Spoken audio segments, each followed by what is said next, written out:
नमस्कार दोस्तों, मेरा नाम है प्रोफेसर डॉक्टर सर्वेश जैन और मैं फिर से पेशे खिदमत हूँ अपना चैनल अल्टरनेट पर्सपेक्टिव लेकर, जहां पर हम प्रस्तुत करते हैं स्थापित सत्य का एक दूसरा वर्जन। क्योंकि यकीन मानिए, मात्र देखने का एंगल बदलने से मायने कई बार पूरे बदल जाते हैं। जो हरकत आपको देशभक्ति की लग रही होती है, वो देशद्रोह की हरकत वास्तव में निकलती है। जी हाँ, अभी जो वर्तमान में चुनी हुई सरकार है, नागरिकों को डायरेक्ट कैश पैसे बांट रही है, फ्रीबीज दे रही है, वो अपेरेंटली आपको जनता की सेवा लग रहा है। लेकिन यकीन मानिए, वो जनता को नाकारा और कामचोर बना देने की एक बहुत बड़ी वजह है। आज की तारीख में बिना काम करे हम इंसान को खाने पीने को मिल रहा है, और सरकार बड़ी रफ्तार से मुफ्त में चीजों की संख्या बढ़ाती जा रही है जो आम आदमी को मयस्सर है।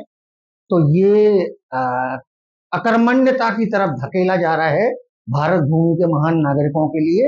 ये बहुत बड़ी चिंता का विषय है। लेकिन आज हम एक दूसरे विषय पर चर्चा करेंगे, और वो विषय है नेशनल मेडिकल कमीशन, जो भारत में मेडिकल कॉलेज और चिकित्सा शिक्षा के स्तर का ख्याल रखती है। उसके द्वारा जो चिकित्सा शिक्षक हैं, जो फैकल्टी है मेडिकल कॉलेज की, उनकी जीपीएस लोकेशन ट्रेसिंग करने का एक नया आदेश आया है। और मैं पहले डिस्क्लेमर दे दूं, I am a medical teacher. मैं एक मेडिकल कॉलेज में फैकल्टी हूँ, एनेस्थीसिया विभाग में प्रोफेसर विभागाध्यक्ष हूँ। इसलिए हो सकता है आपको ये थोड़ा वीडियो मेरा एनएमसी के खिलाफ पूर्वाग्रह से ग्रसित लगे, लेकिन फिर भी मैं आप पूरी कोशिश करूंगा न्यूट्रल रहने की और सच्चाई आपको बयान करने की। क्योंकि मुझे ऐसा लगता है कि किसी की मोबाइल लोकेशन ट्रेस करना, ये उसकी निजता का, प्राइवेसी के अधिकार का हनन है। और यदि किसी को लगता है कि नहीं, ये देश हित में और समाज के व्यापक हित में जायज है, तो मैं निवेदन करना चाहूंगा केंद्र सरकार के तमाम नेताओं और अफसरों से कि वो अपने मोबाइल में पेगासस नाम का वो इजरायली सॉफ्टवेयर डलवा ले, जिससे आपके मोबाइल की पूरी सूचना पब्लिक डोमेन में पहुंच जाए। किससे बात कर रहे हो, किससे एसएमएस पे बात हुई, क्या कहाँ घूम रहे हो आप, तो इस किस्म की सारी सूचना पब्लिक डोमेन में पहुंच जाए, जो कि एक बहुत गलत बात होगी। क्योंकि हर आदमी को सीक्रेट रखने का अधिकार रहता है। Everyone has right to keep secrets. बहरहाल, तो ये नेशनल मेडिकल कमीशन ये आया कहाँ से? देखिए, 1956 में संसद के एक्ट द्वारा मेडिकल काउंसिल ऑफ इंडिया का गठन किया गया था।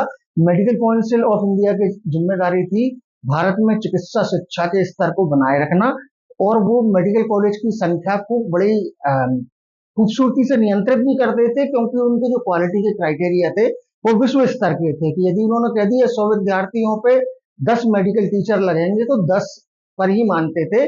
लेकिन इसकी वजह से सरकार को मेडिकल कॉलेज खोलने में दिक्कत आ रही थी। तो 2019 में संसद के एक्ट द्वारा उन्होंने नेशनल मेडिकल कमीशन का गठन किया। मेडिकल काउंसिल ऑफ इंडिया एक लोकतांत्रिक तरीके से चुनी हुई बॉडी रहती थी, जिसके लिए पूरे देश के डॉक्टर वोट डालते थे। इसलिए वो सरकार के पूरे कंट्रोल से बाहर थी। काफी हद तक सरकार का प्रभाव था, लेकिन पूरे कंट्रोल में नहीं थी। लेकिन जो ये एनएमसी चुनी गई है, इसके सभी सदस्य सरकार तय करती है, जो सरकार की विचारधारा से इत्तेफाक रखते हैं और सरकार के विजन से इत्तेफाक रखते हैं।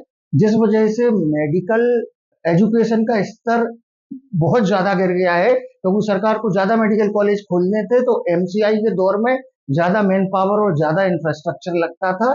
तो उस समस्या से पार पाने के लिए सरकार ने इंस्टीट्यूशन ही बदल दिया, इदारा ही बदल दी, वो संस्था ही बदल दी, जिससे मेडिकल कॉलेज को मान्यता मिलने वाली है। तो 100 विद्यार्थियों पे 2 टीचर से भी काम चलने लगा।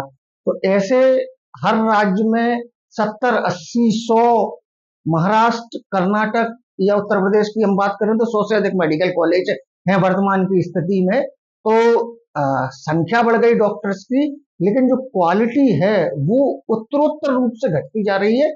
क्योंकि आप में इंफ्रास्ट्रक्चर है नहीं, मैन पावर है नहीं, और आपने 250 बच्चे भर दिए एक क्लास में। तो ये जो नेशनल मेडिकल कमीशन है, इसकी वजह से चिकित्सा शिक्षा का स्तर थोड़ा नीचे गिर गया है। और बाकी दूसरा, नेशनल मेडिकल कमीशन जो है, वो देशभक्ति या भारतीय संस्कृति के प्रेम से भी जूझ रहा है। क्योंकि उन्होंने आयुर्वेद डॉक्टर को सर्जरी करने की परमिशन दी है। मैं एनेस्थीसिया का डॉक्टर हूँ, मैंने एमबीबीएस किया है, लेकिन अभी मुझे कुछ ज्ञात हुआ है कि कुछ डॉक्टर बीएएमएस करके उसके बाद एनेस्थीसिया का कोर्स कर रहे हैं। हालांकि वो दवाइयां तमाम वही इस्तेमाल कर रहे हैं जो एमडी एनेस्थीसिया के कोर्स में पढ़ाई जाती हैं, चाहे कीटामीन हो, चाहे लिग्नोकेन हो, चाहे बुटीवाकेन हो। तो समझ में नहीं आ रहा कि क्या एमबीबीएस की बेसिक पढ़ाई की रिक्वायरमेंट की भी जरूरत रहती है पोस्ट ग्रेजुएशन के लिए, या सीधा 12वीं के बाद पोस्ट ग्रेजुएशन करवाया जा सकता है। इसके अलावा नेशनल मेडिकल कमीशन कभी महापुरुषों के जीवन चरित्र एमबीबीएस के करिकुलम में जोड़ती है, कभी योगा और मंत्र चिकित्सा को ज्यादा महत्व देती है। देखिए, हिंदुस्तानी मैं भी हूँ, अपनी संस्कृति से जबरदस्त प्रेम करता हूँ, अपने देश से जबरदस्त प्रेम करता हूँ, लेकिन अपने संस्कृति प्रेम, धर्म प्रेम और देश प्रेम में मैं साइंस को डिस्टॉर्ट नहीं करूंगा। विद्यार्थियों को मरीज का इलाज विज्ञान के जिन बुनियादी नुक्तों पर करना चाहिए उन पर ही करने दिया जाए। पेट्रियोटिज्म और रिलीजियसनेस की भावना उसमें ना जोड़ी जाए। तो योगा इत्यादि को उसकी साइंटिफिक वैल्यू से ज्यादा तवज्जो दी जा रही है। योगा नो डाउट बेनिफिशियल है, लेकिन एक हद तक ही। फिर हम इसके बाद आते हैं, ये एनएमसी को करना क्यों पड़ा। एनएमसी को ये करना इसलिए पड़ा कि देश में प्राइवेट मेडिकल कॉलेज खरपतवार की तरह पैदा हो गए हैं और वहां पर होती है घोस्ट फैकल्टी।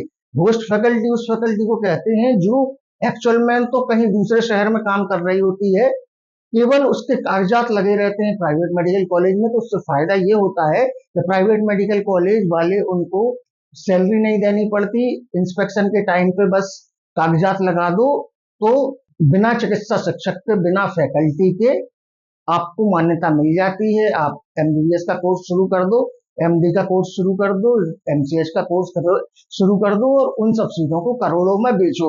तो ये प्राइवेट कॉलेज की घोस्ट फैकल्टी की समस्या की वजह से ये नौबत आई है। लेकिन मैं आपको ये बता दूं, 2019 में नेशनल मेडिकल कमीशन को लाया ही इस आधार पर गया था कि medical council of India ghost faculty की समस्या को रोकने में सक्षम नहीं थी।